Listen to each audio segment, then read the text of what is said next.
So, the trail half marathon is over, and it was really challenging. I just want to start off first kind of talking through some of the pre-race stuff. The settlement camp was really cool. It was really nice to be a part of kind of, again, that trail scene or more authentic like trail group. You can tell there's a close-knit bond between a lot of those people that are out there racing or hiking and running on the trails very often in this area. So it was cool to see that, cool to get a taste of that, and again, just kind of open doors into that world and maybe see if it's something that I'd want to continue to do in the future. The race itself was really well planned out. You know, everything again was in that little settlement camp, and we had that start area right at the settlement pavilion. Everything seemed to work without a hitch as far as the timing system on the start and finish line. And everything, you know, along the course was really, really well marked. Someone literally did every single mile of that course, but, you know, every single couple feet of that course with pink flags, so we always knew where to go, even in some of the really, you know, treacherous, rocky areas. It was really easy to find and make sure that you were on course. So to kick the race off, it was just one big group start, and it was pretty congested right from the beginning. You could kind of see it took a little while for us to get to the starting line, and then also the initial portions of the trail in the woods are pretty much single file. It wasn't really worth wasting any energy to jump out into the leaves, and, you know, frankly, I've already talked about it. I didn't really even know what my pace was going to be, where I was going to settle in at. I've never done anything this long with that steep of elevation climbs or anything like that. So I just chose to settle in, made sure to stay with the big group. Here and there, you know, you start to see people either slowing down or speeding up by just a little bit. And then as things got up the first hill, it kind of spread out into a single file line where there was a lot less people around you, but you could kind of feel out if these were going to be people you could spend a long time out there on the trails with.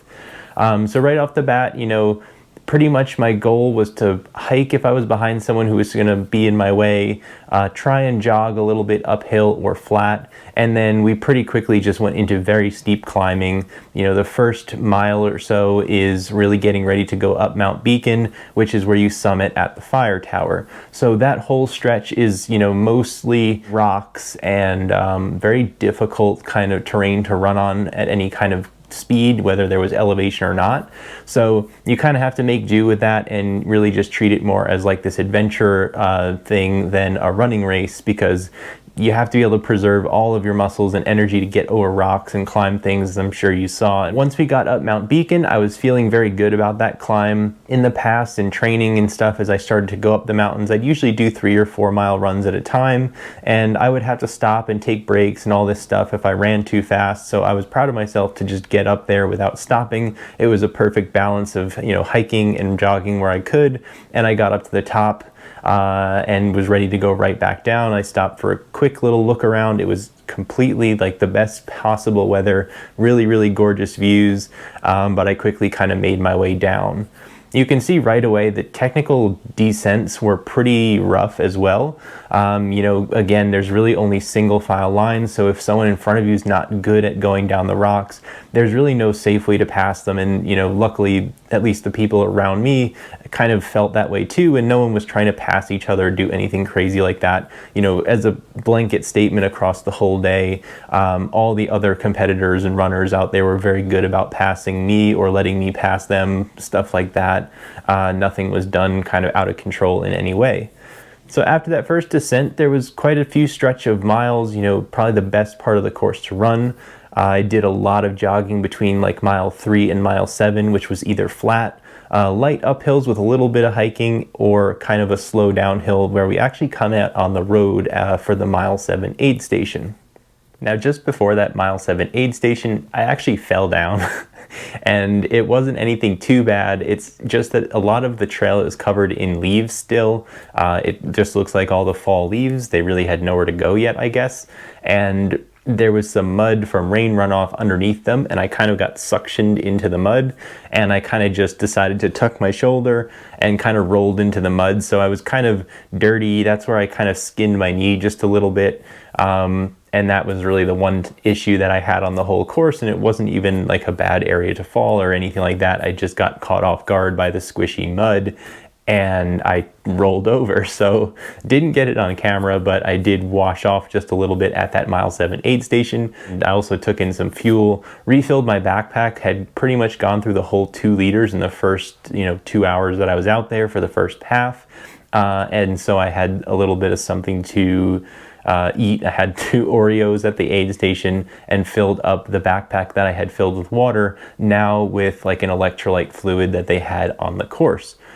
So yeah, 2 liters were done at that halfway point at the aid station. I fell once, and I had gone through half my Morton gels, but just took in a little bit of Oreos as well, and still had gels for the second half of the race, now with a backpack of electrolyte fluid. So Breakneck Ridge is crazy. A lot of people who were racing really, or just around me, didn't know what was coming at that point. So they were surprised when we were climbing up the rock wall, kind of saying like, what is this? And, luckily I knew that was up ahead. So that's why I knew ahead of time, this isn't something that you go out and do a trail run for. There are so many spots and just, people that get crowded around certain areas where you can't really run the whole thing. I mean, people did it ridiculously fast that day as well, but again, it's more of an adventure and combining all these elements that will get you to the finish line first, because no normal trail race really has like a rock climb portion or something as steep as we see yesterday during the race. So it was a lot of fun, but a lot of hard work. Got up to the top eventually, and that's when my legs were pretty much shot.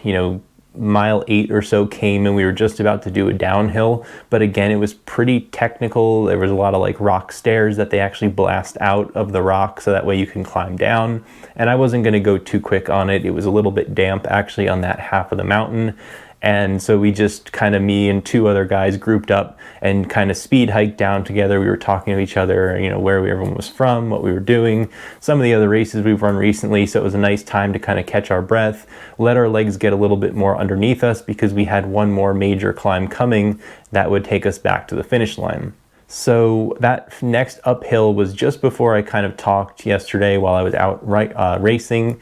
I just pretty much had to hike up that hill as I mentioned, and I was just trying to regain my legs for what would eventually be those last 2.5, 3 miles of the course. At that point, it flattens out again, but there's just a lot of big rocks that stick out of the ground, so it can be really hard to find your foot placement, and again, just why it makes it really difficult to race and run fast on this course.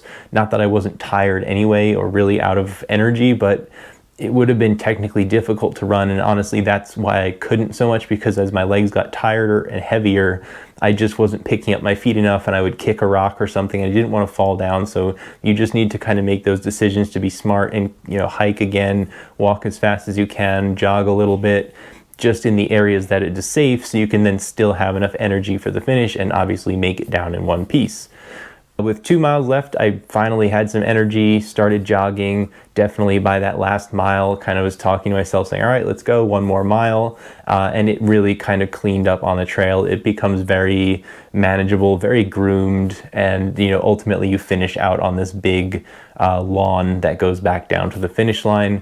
And that's where then the pavilion turned into a whole lunch station. They had, pork tacos and all these other things for the tacos. There was beer, music, games, like lawn games, all that stuff going on. So it was this really cool, again, environment that I wasn't used to. Obviously something as big as like the New York City Marathon, Chicago Marathon, whatever other big major marathon out there, can't have everyone stick around for a barbecue, but something like this you can. And, that just was really cool. Saw somebody that I ended up volunteering with the day before. So again, just kind of making some friends and getting to know some people in that trail running community. And, overall, it was a fun day. So that was really mission accomplished. So in the end, I completed the course in 4 hours, 3 minutes and 14 seconds, I think, something like that. And averaged, over 18-minute per mile pace. But again, I was looking for anything between like 15 and 20 as far as the pace range, because again, I had no idea how my body was going to hold up or let that play out over 13 miles, when again, I really had only done something that technical and that steep for, 4 or 5 miles with breaks and, not really doing an all-out effort at all. So I was happy with it. I'm pleased with the result. Like I said, I got everything I think I wanted out of that race. I'm just not as good at doing the trail running stuff as I am at running on the roads, because I have way more practice on the roads. So if you have any other questions about the race or want me to tell you more, just put it in the comments down below. I'm happy to share information. I know there's people who are from the city area, and you know, all these mountains are just an hour north of New York City. So if you have some questions about the trails, let me know down below. Definitely check out yesterday's if you haven't already, because that's just the footage from the actual race. But I needed to separate the two and gather my thoughts to talk to you all at the end. So thanks for watching, and I hope to see you all in the next video.